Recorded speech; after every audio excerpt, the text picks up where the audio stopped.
Hello everyone, welcome back to the Addicted Bookworm, where my addiction is all over the internet. On this channel, I do library book hauls, book reviews, both digital and physical, audiobooks, and so much more. So today is the 30th. I am...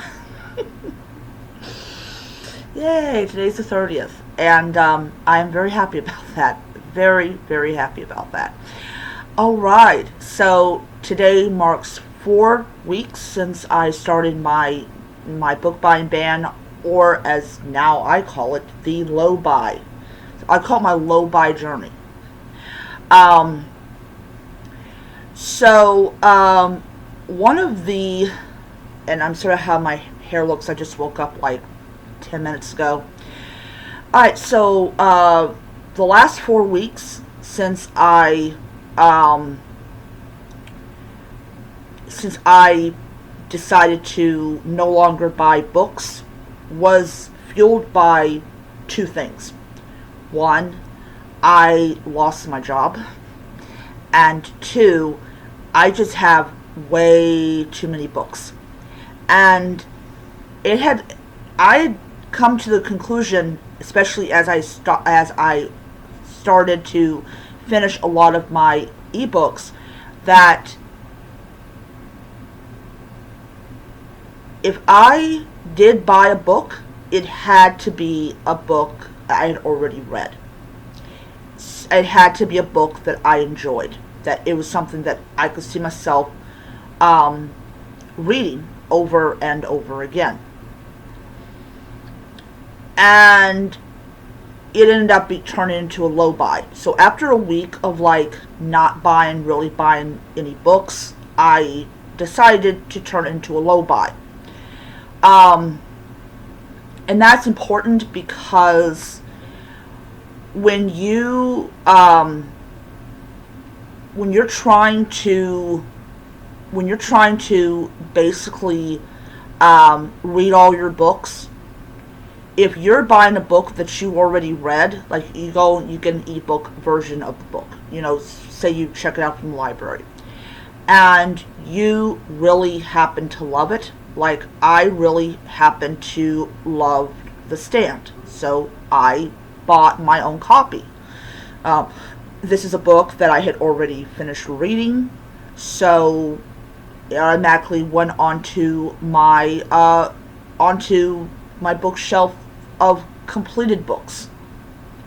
So it wasn't an issue. It didn't add to the amount of books I had already that I already bought. It did add to the books I'd already bought, but it didn't add to the amount of books I hadn't read. Now, if I go and I get a book, like say I check out a book from the library and I read it and I kind of go, it's so-so. I have decided that if it's a so-so book, I will definitely not so-so buy it. I will definitely not buy it. For example, I am going to be listening to Firestarter by Stephen King. I got a CD player. If I finish Firestarter and I go, I really didn't like that book, then I'm not going to buy it. It's not going to be part of my collection. Now, I will mark it that I read it or listened to it, but I'm definitely not going to. I'm not going to be buying it. If I read a Kindle Unlimited book by whatever author, and I didn't like it, I'm not buying it. It's not going to go into my collection. So those were the rules I set up for myself. That if I absolutely hated the book, I'm not buying it. If I love the book and I can see myself reading it over and over again, I will buy it. The point of it is that am I going to read this book over and over again is it my new comfort read?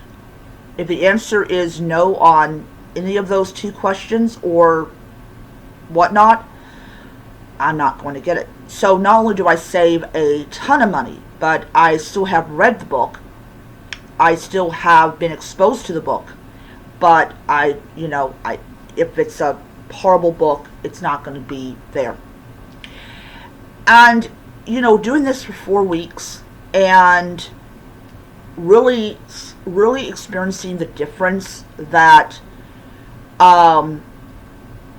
it has had on me has been amazing. And I still go back and think about that woman that said, oh yeah, book buying bans don't work because even when you get your TBR down to a manageable amount, you're going to just run out and buy books. And I'm thinking,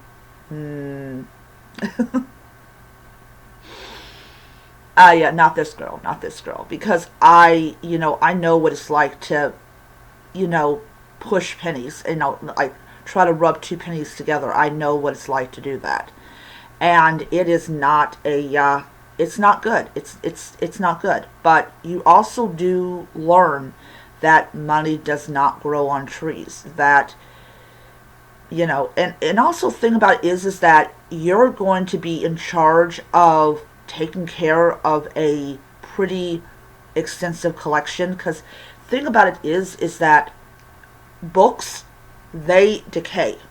That's what they do. They decay.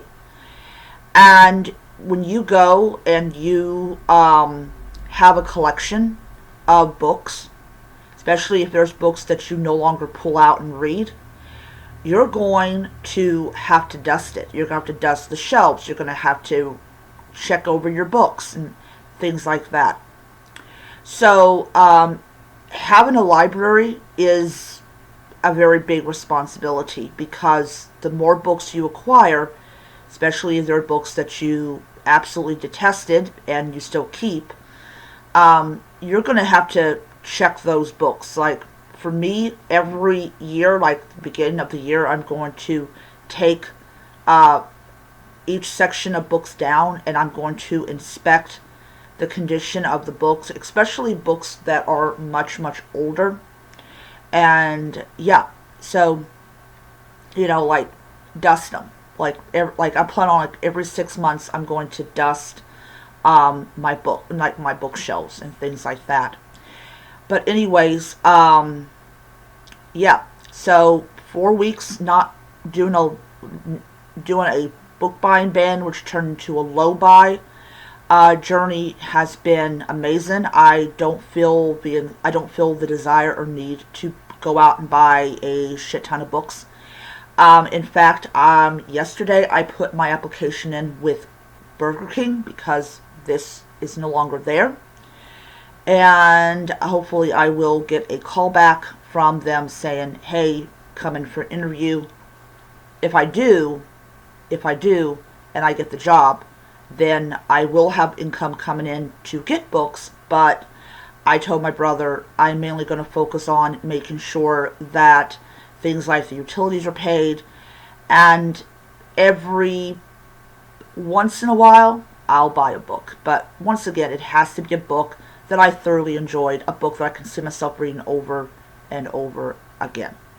Anyways, so that is my video for today. I believe tomorrow I'm going to be doing I've been off of TikTok for this amount of time. So yeah. Also, I have those 2 videos to upload. Those were videos that I did, like, I think it was on Sunday, because I basically wanted to show you guys the books that I was going to donate. I ended up donating those yesterday, but I'm going to go ahead and upload the video so you guys can see what books I did donate. And also, you're going to, and then the video after that, you will see the books that I did in fact bring in. Alright, I will see you guys around until next time. Be well and keep reading. Bye.